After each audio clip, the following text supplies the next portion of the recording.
এক ফোঁটাও জল ব্যবহার না করে আজকের শিমের এই রেসিপিটা আমি আপনাদের বানিয়ে দেখাবো।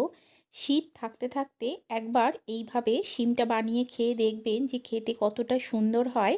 নমস্কার, আমি দেবশ্রী। আমার চ্যানেল দেবীজ ঘরকন্যা উইথ রেসিপির একটা নতুন রেসিপিতে আপনাদের সবাইকে স্বাগত। তাহলে চলুন দেরি না করে দেখে নেওয়া যাক যে এটা আমি কিভাবে বানাই। আর এটা যে শুধু ভাত দিয়েই খেতে ভালো লাগে এমন নয়, রুটি দিয়েও খেতে কিন্তু ভীষণ ভালো লাগে। আর পুরো ভিডিওতেই সঙ্গে থাকার অনুরোধ রইল আপনাদের কাছে।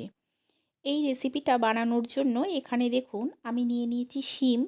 শিমগুলোকে প্রথমে একটা ছুরির সাহায্যে শিমের গায়ে যে আঁশ থাকে সেটাকে এইভাবে টেনে পরিষ্কার করে দিতে হবে। দিয়ে মাঝখান থেকে ঠিক এইভাবে কেটে নিতে হবে।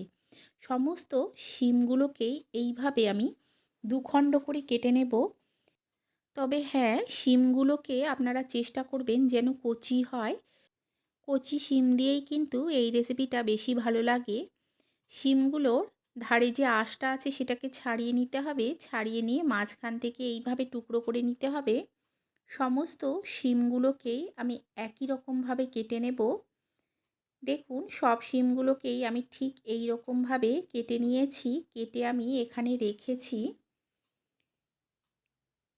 ঠিক এই রকম সাইজের হতে হবে। আর অন্যদিকে দেখুন আমি নিয়ে নিয়েছি আলু। আলুগুলোকেও ঠিক লম্বা একটা মিডিয়াম সাইজ করে কেটেছি। খুব বেশি সরুও না, আবার খুব বেশি মোটাও না। আর নিয়েছি দেখুন বেগুন। বেগুনগুলোকেও ঠিক এইভাবে লম্বা করে কেটে নিয়েছি। এখন রান্নায় চলে এসেছি। দেখুন এখানে একটা কড়াই বসিয়ে দিয়েছি। এতে দিয়ে দিচ্ছি কিছুটা সর্ষের তেল। খুব বেশি কিন্তু তেলেরও প্রয়োজন হয় না এই রান্নাতে। ফোড়নে দিলাম কালো জিরে আর দিয়ে দেবো কয়েকটা চিড়ে নেওয়া কাঁচা লঙ্কা। কালো জিরে আর কাঁচা লঙ্কাটাকে কয়েক সেকেন্ড ভেজে নিতে হবে। দেখবেন যখন এর থেকে একটা সুন্দর গন্ধ বেরোচ্ছে তখন এখানে দিয়ে দিতে হবে কেটে রাখা আলুগুলো। প্রথমেই আমি সমস্ত আলুগুলোকে দিয়ে নেব। দিয়ে নিয়ে একবার ভালো করে মিশিয়ে অল্প কিছুক্ষণ হতে দেব। অল্প কিছুক্ষণ ভালো করে মিশিয়ে নিয়ে আমি এখানে দিয়ে দেব কেটে রাখা সমস্ত শিমগুলো। সমস্ত শিমগুলোকেই আমি একেবারেই দিয়ে দেব। দেখুন সমস্ত শিমগুলোকে আমি দিয়ে নিয়েছি। দিয়ে নিয়ে এতে দিয়ে দিচ্ছি স্বাদ অনুযায়ী লবণ আর দিয়ে দেব হলুদ। লবণ আর হলুদ দিয়ে প্রথমে খুব ভালো করে মিশিয়ে নিতে হবে। এই সময় গ্যাসের ফ্লেমটাকে মিডিয়ামে রাখবেন। মিডিয়ামে রেখে ভালোভাবে সমস্ত কিছুকে মিশিয়ে নেবেন। দেখুন আমি ভালো করে মিশিয়ে নিচ্ছি। অল্প কিছুক্ষণ এই লবণ আর হলুদটাকে শিম আর আলুর সঙ্গে মিশিয়ে নিতে হবে। মিশিয়ে নিয়ে আমি এটাকে ঢাকা দিয়ে দেব। ঢাকা দিয়ে কিছুক্ষণ হতে দেব। কিছুক্ষণ পর দেখুন ঢাকাটা তুলে নিচ্ছি। শিমটা অনেকটা দেখুন নরম হয়ে চলে এসছে।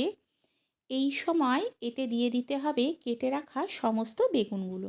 বেগুনগুলো প্রথমেই দিয়ে দিলে কিন্তু একদম নরম হয়ে যাবে, তাই শিমটা যখন দেখবেন কিছুটা নরম হয়ে এসছে সেই সময় বেগুনগুলোকে দিয়ে দিতে হবে।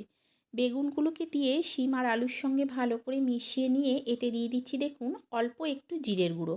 খুব বেশি কিন্তু মশলারও প্রয়োজন হয় না। দিয়ে দিলাম হলুদ গুঁড়ো আর দিয়ে দিচ্ছি দেখুন লঙ্কার গুঁড়ো। দিয়ে সমস্ত মশলার সঙ্গে শিমটাকে আর আলুটাকে খুব ভালো করে মিশিয়ে নিতে হবে। গ্যাসের ফ্লেমটাকে লো টু মিডিয়ামে করে অল্প কিছুক্ষণ এটাকে মিশিয়ে নেবেন। এই রেসিপিতে কিন্তু একেবারেই জলের প্রয়োজন হয় না। জল ছাড়াই দেখবেন কত সুন্দর তৈরি হয়ে গেছে। আমি এটা ঢাকা দিয়ে আরও কিছুক্ষণ হতে দেব।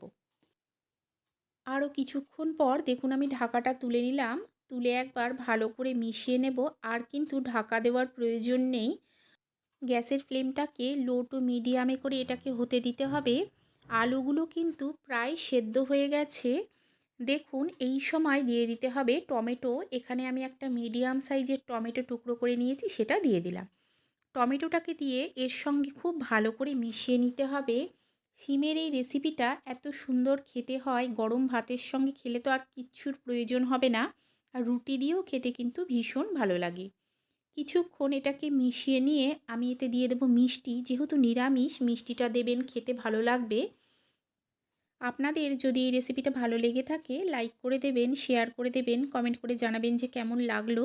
আর চ্যানেলটাকে অবশ্যই সাবস্ক্রাইব করে দিয়ে পাশে থাকা বেল আইকনটা প্রেস করে দেবেন, যাতে নতুন কোনো ভিডিও দিলেই সবার আগে আপনার কাছে পৌঁছে যায়।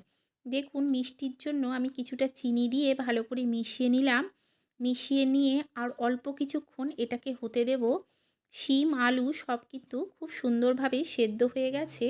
সবশেষে দিয়ে দিচ্ছি ধনেপাতা কুচি। ধনেপাতা কুচি দিয়ে মিশিয়ে নিলেই তৈরি এই রেসিপি। আপনারা একবার এইভাবে বানিয়ে খাবেন, আশা করছি আপনাদেরও ভালো লাগবে। তাহলে চলুন, আপনাদের সঙ্গে দেখা হবে আরও একটা নতুন ভিডিও নিয়ে।